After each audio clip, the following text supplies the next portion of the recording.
Why don't Chinese people want kids?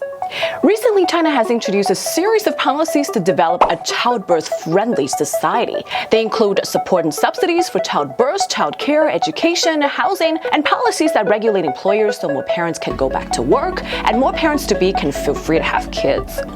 Across the country, small cities in multiple provinces have come up with cash and subsidies, which sum are from a couple of thousand kwai to more than 100,000 kwai for one kid. The country had 9.6 million newborns last year. That number was just a little over a half of 2016's 17.8 million.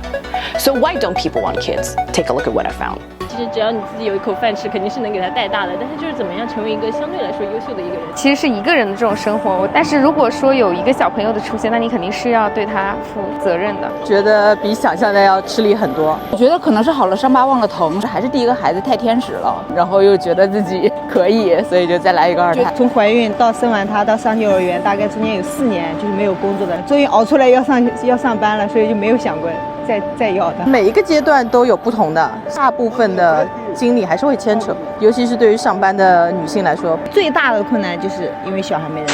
Chinese parents nowadays have largely said goodbye to old ways of rearing kids that were once typical in their grandparents' generation. In past generations, there was a saying, a baby grows even in the wind, which reflects a mindset that a kid grows even if you don't provide much for them.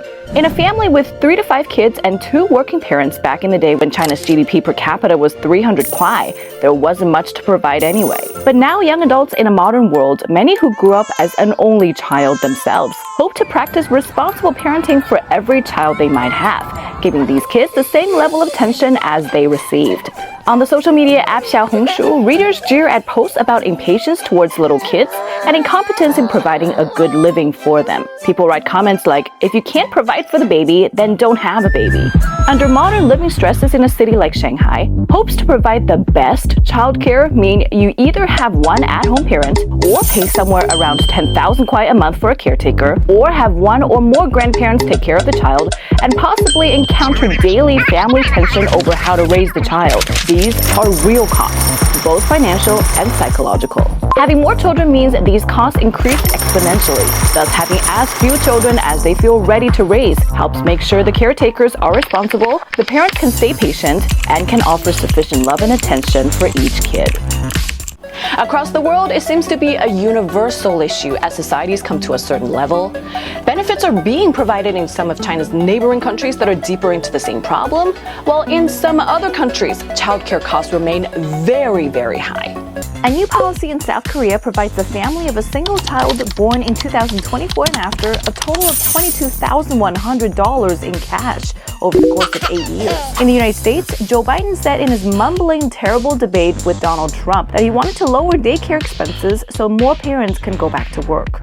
In a state like California or Massachusetts, infant care for one child can take up to a quarter of an average family's income. An average family with 2 children would spend 40% of its income on childcare. A minimum wage worker in these 2 states would need to work full-time for 2/3 of a year just to pay for childcare for one infant. A low birth rate is an across-the-board problem in developed countries. To pay for future pension accounts, governments have to pay up front for people to want to have babies now, which requires massive amounts of cash today.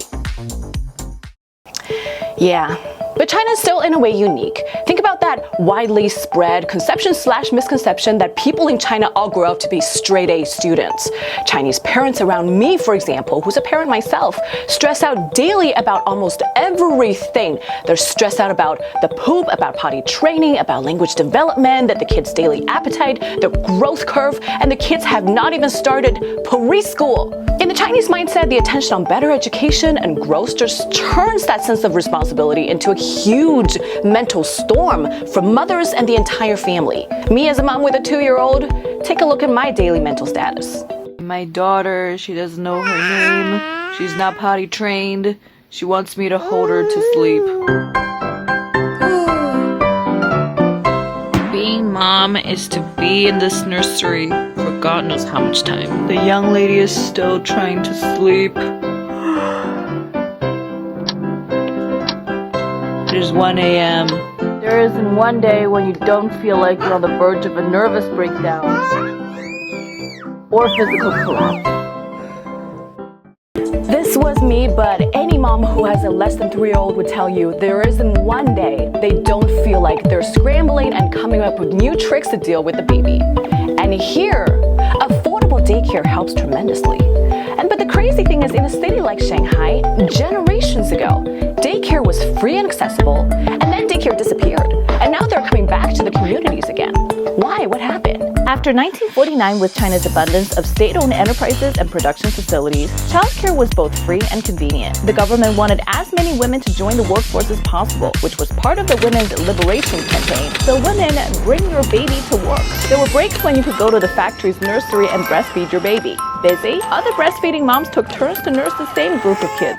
Kind of unsanitary. That was how baby care worked back then. With reform and opening up in a fast-rising private sector, swarms of state-owned facilities changed and no longer provided daycare. With shrinking government funding since the early 1990s, state-owned community nurseries also became a thing of the past. With 400 million babies born in China between 1990 and 2016, prices at private nurseries in big cities like Shanghai eventually soared to as much as 10,000 kuai a month due to demand. By 2015, less than 1% of babies in Shanghai were able to get into a freestanding daycare facility. Around the same time in France, more than half of kids younger than 3 went to daycare. Then the Chinese government realized this was a huge problem, and mostly for moms who wish to go to work. In the recent decade, with both declining births and growing government support, public and affordable daycare facilities popped up in communities again. Prices at some private nurseries dropped to around 3,000 a month. Kids can be enrolled starting at the age of 1 or a little older. Hourly care facilities have been set up in communities that provide 12 free 2-hour sessions every year and then charge somewhere between 60 to 100 kuai for future sessions.